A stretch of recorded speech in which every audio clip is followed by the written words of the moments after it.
Hi, I'm Brian Mullin, and this is Balls Out Physics, Episode 5, Propulsion in Space. Now, a lot of people out there, including myself, when they started questioning things, questioning space travel, start to think about how in space there's nothing, or there's no matter in space. And a lot of people have said, well, what are you pushing off of in space? And that's one of the things I started to think about a lot, and it's one of the things that kind of broke my heart, because if you watched episode 4 when I talked about the thermosphere, I realized that the temperatures in low Earth orbit were too high, but I did wonder if we can get through the thermosphere, can we still travel the stars? But then I started to think about this idea of having nothing to push off of, and I realized that I don't think it's even possible to move in space if it is what mainstream science or mainstream astronomy believe, that it is a vacuum. It shouldn't. You start to think that it shouldn't be possible to move, and I thought of Newton's third law, which basically says that every action has an equal and opposite reaction, and that's definitely true on Earth. If you push on something, it pushes back with the same force, or pushes back. It creates an equal and opposite reaction. If there's eventually it will. If you push on something that's not strong enough to resist your force, then you'll move, or it will move, until enough force is developed until enough reaction is developed to resist your force. So, for example, if I crouch and then push up on the bottom of my feet to push myself back up, the reaction of the floor pushing back up is equal to the force of my feet pushing down. That's basically what Newton's third law says. Okay, so a lot of people say, well, in space, how can you move when you've got nothing to push off of? And what we're told, what the accepted theory is that if all you have to do is push mass away from you, and you'll move in space. And it kind of makes sense, but then Newton's third law comes back, and so there's a lot of circular reasoning for me trying to figure this out. Like, what am I missing? Because I didn't want to accept that you can't move in space, but I honestly don't think you can. But start with a jet engine on Earth. Now, on Earth, we have air all around us. It's a fluid, really, and it's not that much different from water. When you really start to think about it, gas and liquid are very, very similar. They're both fluids.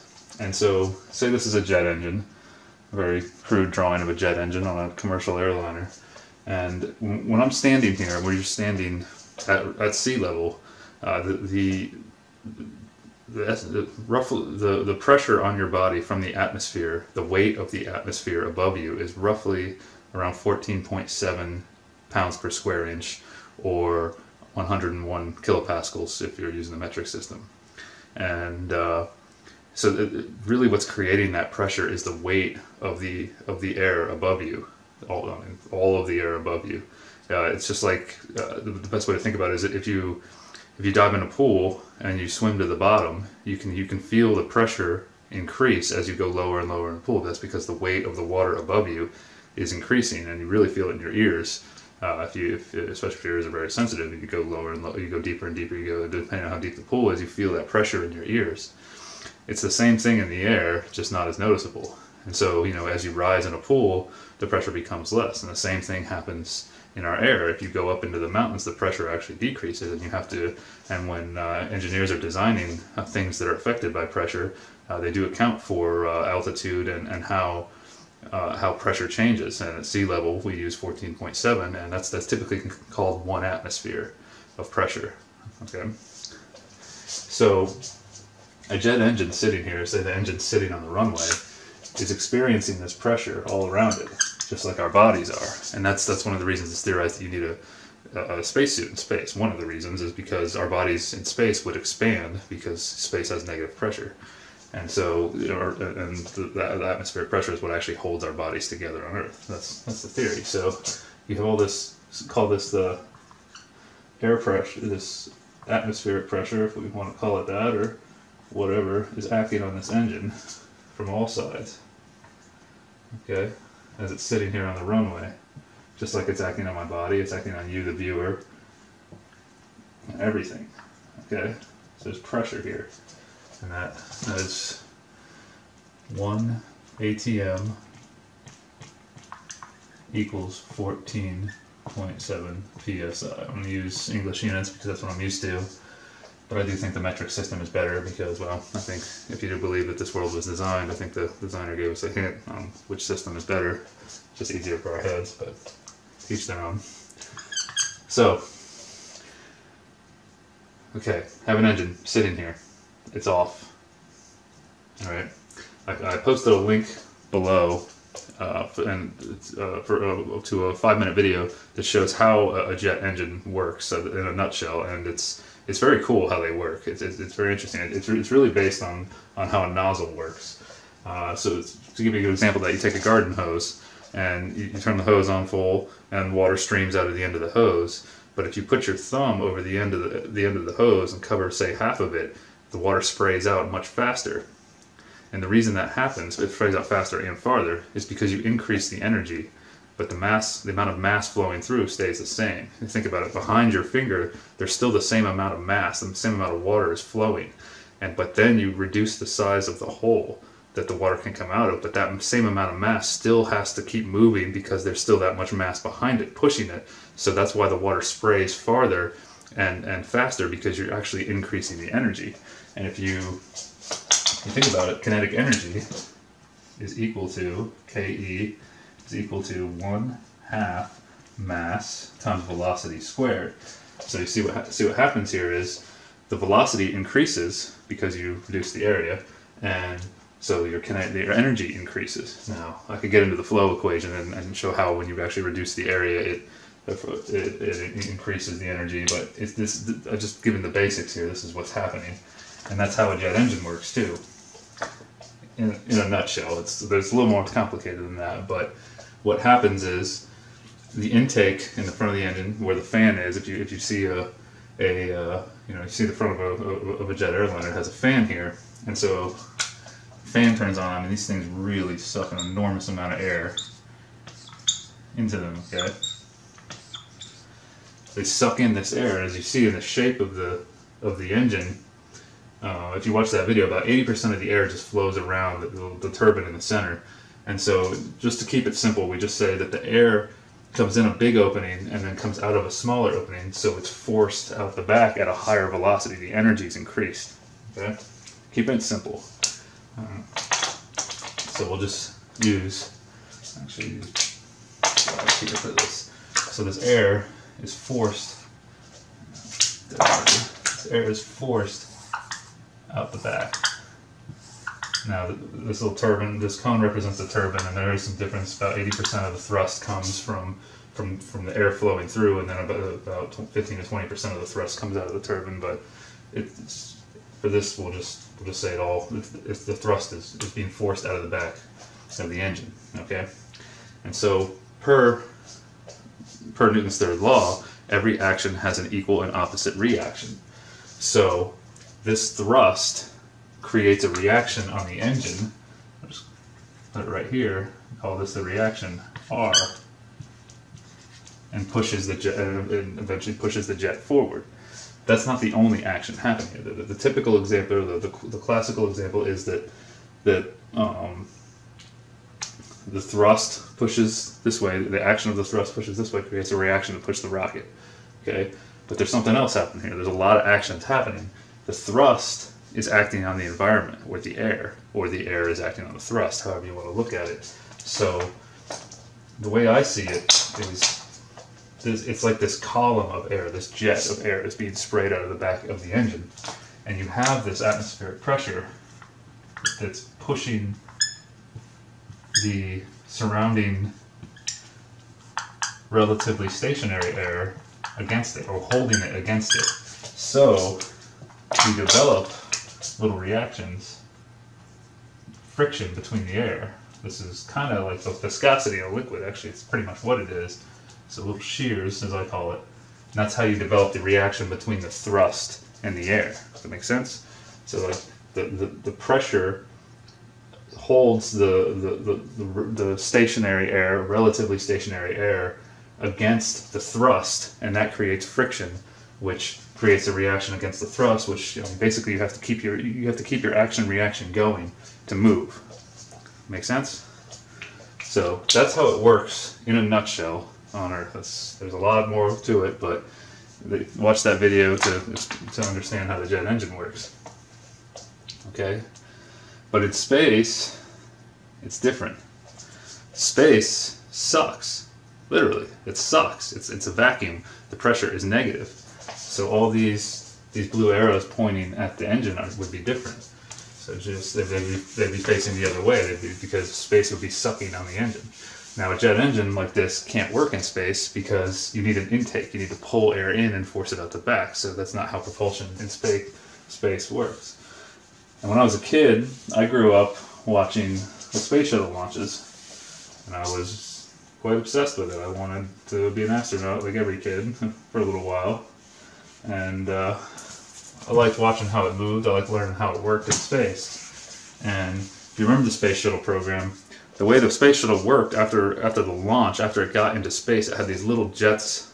It had these little jets all over it that shot compressed oxygen out into space, and that was supposed to be the mass moving, the push of the mass away from the mass of the oxygen away from the shuttle was supposed to be what controlled its movement and gave it thrust when it needed to, you know, rolled whatever it needed to do. You know, the little tss, you see in the movies. Well, so let's say that this is actually one of the little nozzles on the shuttle, okay?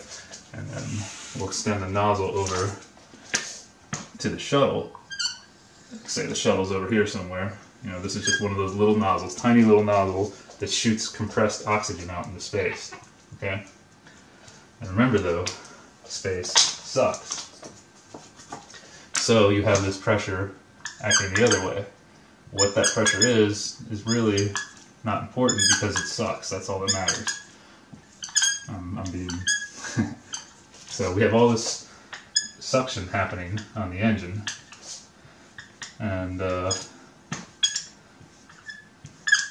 the engine and on the, or not on the engine, on the nozzle, excuse me, and it's pulling on here, and say the nozzle's closed right now. This nozzle isn't active yet, and so you have this built-up compressed oxygen inside this nozzle, and say there's a tank over here filled with compressed oxygen, and when they open the end of the nozzle, or the jet, whatever you want to call it, you have this suction force over here, and then I'll use red to show that the very high pressure oxygen wants to spray out into space.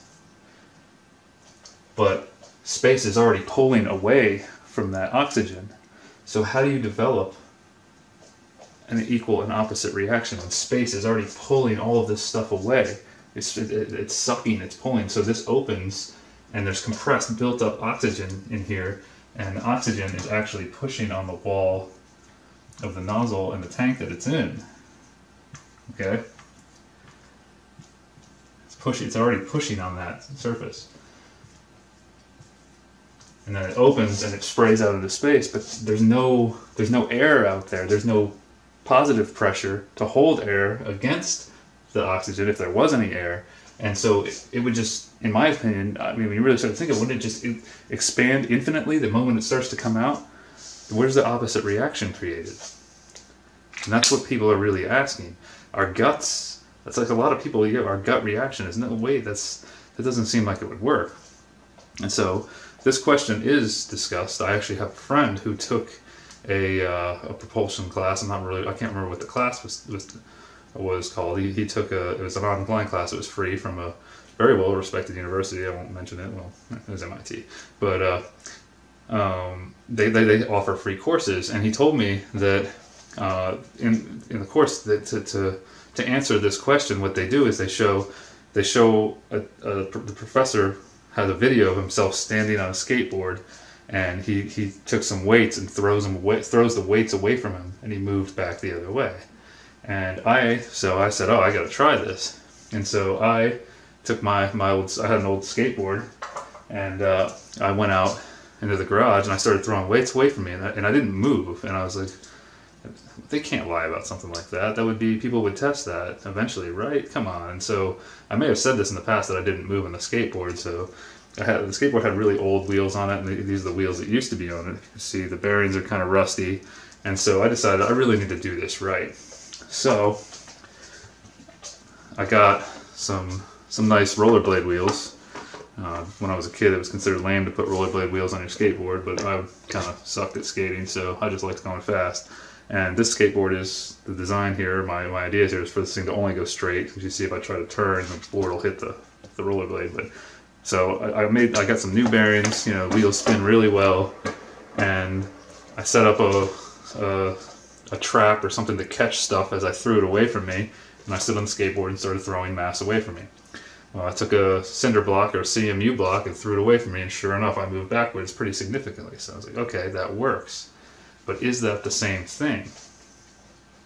Well, it took me a while to wrap my head around. I'm like, where's the equal and opposite reaction? And is this the same thing? And I don't think it is. And here's why. Best way to think about it, let's start with a bullet. Okay, here's a bullet, all right? With a bullet, you have a brass casing, and you have, this is actually considered the bullet, and this is the casing, or the cartridge, right? The brass casing. And this right here is the joint between the two of them, okay?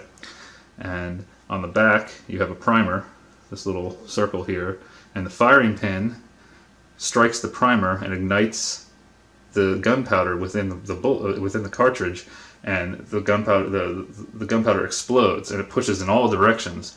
But since this bullet, since there's a seal here, and this is the weakest point between these two masses, the bullet flies one way and the casing tries to fly back the other way. If you've ever shot a gun before, if you're holding a rifle against your shoulder, you know, you get a kickback, but the smaller mass of the bullet's mass is much smaller than you, the rifle, and the casing, so the bullet flies away from you. And so one of the, you know, when people ask this question, when I asked this question, one of the things I got was, well, if you put a bullet in a vacuum chamber or in space, and or a gun, and you were able to strike the primer, and there was, you know, oxygen contained, and say the bullet was completely sealed, the bullet and the gun would fly away from each other. I said, yeah, it would, because you have two masses with an action happening between them, so you get two reactions there. Does that make sense? And so I started thinking about that, and I said, well, a skateboard's the same thing, really, as the bullet. The action is my arms, or the professor's arms, pushing on that mass, and the reaction is occurring between the action of your arms on you and on me and the CMU block or the tire that I threw, or whatever, or the weights, whatever you throw. You actually create two reactions there. Okay, there's an action between them, but here it's not the same. Before, in my opinion, it's not the same. Before the shuttle leaves the Earth, they fill the oxygen containers with oxygen, and the nozzles and everything with oxygen, and it becomes pressurized. You know, the oxygen is forced into the container, and the oxygen expands. High pressure pushes on the outside of the container, and then the container pushes back against these little pressures that I show here. The container pushes back, so the action and reaction has already occurred. Okay? And it's just waiting there, and this is now potential energy waiting to be released. So the action and reaction has already occurred. This isn't the same thing as somebody standing on a skateboard and throwing something away from him, or a bullet. It's not the same, in my opinion. When you really think about it, you see what I'm saying here. You need two masses with an action happening between them to move in space. On Earth, this nozzle would spray against the air, and you would get an equal and opposite reaction, because there's positive pressure on Earth and there's air. In space, there's not. It's completely the opposite. It's just like, it's very similar to the jet engine on Earth, except you don't have the intake, you just have compressed oxygen spraying out against the air. In space, it's not the same. And I don't think it works. It's kind of hard to wrap your head around this one, but what's amazing is so many people have this gut reaction, like, yeah, that shouldn't work. And I had a hard time trying to wrap my head around why my gut was telling me it didn't work. And it's pretty amazing that we have that ability to know something's not right. We can feel it, but we can't actually get our minds to see right away what the problem is. I find that very interesting because statistically, with multiple choice exams, when someone comes to a question that they don't know the answer to right away, your gut reaction, your first instinct, if you have four choices, a multiple choice test, A, B, C, or D, your gut reaction, the first one you see that looks good, usually is the right answer. It's pretty amazing. It's sometimes called intuition, and women are known for having better intuition than men. So, ladies out there, how does this feel? What do you think about this? Does this make sense? Does it seem like we should be able to move in space with this type of propulsion? Now, if you had a bunch of bullets and and barrels sticking out of the space shuttle and fired bullets out of those barrels, then I would think you would be able to move for the reason I explained. But carrying bullets and gunpowder up into space, first of all, it's really heavy. Bullets are heavy. Lead, for one, brass casings, gunpowder, everything. And all the high temperatures you're seeing up there and the high pressures and everything and these extremely flammable bullets, have fun with that. I wouldn't do that, and I'm sure nobody would want to do that. So you would need two masses and an action happening between them to move in space, whereas in this case you only have one mass that's already contained, it's already pressurized, the action and reaction has already happened, and then when you open the nozzle, it just sprays out into space. Make sense? So that's the problem I see, and today is April 1st, so I kind of figured out how to explain this. Droidfuel and I were actually talking about this one, and it kind of worked out that what we both see. A lot of people feel that something's wrong about propulsion in space, or the classical ways we've been taught with compressed oxygen being sprayed out into space, and that's how the shuttle moved. I know there's different propulsion systems out there, but space shuttle was supposed to exist and it was supposed to move up there, and a lot of people are thinking that it wasn't real, and based on everything I've shown in episode 4 and what I've seen, all the hoax footage, I don't think it's real, unfortunately. And so had to cut. So yeah, as I was saying, today's April 1st, and I think we're all being fooled by these space agencies, and there are a lot of people who agree with me. I mean, it's the number seems to be growing more and more every day. There's in the description below, I posted another link to a video showing glitches and anomalies and things that don't look real on the space station, that was made by a person who actually who does think that we live on a globe. I remain open. I have no idea what this world is at the moment, and I'm trying to determine that, so keep reiterating that. And so yeah, I think we're being fooled. Another thing I want to point out is if you watched episode 4, there's two episodes up right now. There's probably more sub-episodes for episode 4. I talked a lot about the International Space Station and the temperatures and all the problems with low Earth orbit. But the International Space Station is supposed to have an ion thruster on it, and it seems very high tech. I've looked into it a little bit, but I don't really want to spend too much time trying to understand how it works, because if the compressed oxygen propulsion has problems, I mean, what's the point really is how I feel about it now. But the reason that the ISS has an ion thruster is NASA says is because the space station runs into gas particles in the thermosphere. There's collisions with gas particles that are significant enough to slow it down. And if you watched episode 3, in episode 3 I talk about how the minimum velocity, or the velocity at whatever altitude is calculated to, or a minimum velocity that you need to maintain to stay in orbit, so you don't get pulled towards the Earth or whatever object you're orbiting.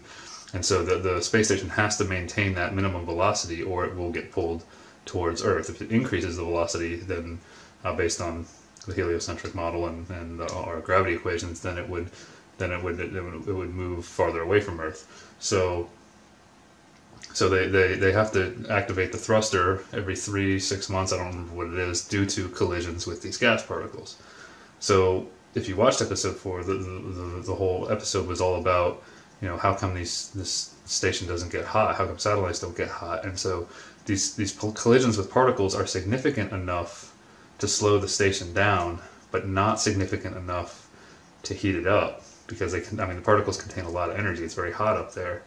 So there's a lot of contradictions, a lot of things that don't make sense. And then when you see video, when you see things that show glitches and makes it look, just anomalies that look fake, pay close attention. That video, the first time I watched the video I posted down below, I didn't really see a whole lot, and then I really started paying attention to what the video creator was actually trying to show. I said, wow, yeah, there's things that it does look fake, like it's been faked, or it's pieced together, or like they're in a pool. So I'll let you be the judge of that. I'm not telling you what to believe. Like I said, this is my opinion, but there are people out there who agree with me. It's a lot of people are agreeing with me, and I'm agreeing with others who are doing work like this. So we need some answers, and like, we're paying for all this stuff, and when still only 553 people have been to space. So we need to stop paying to be fooled, I think, if we are being fooled. And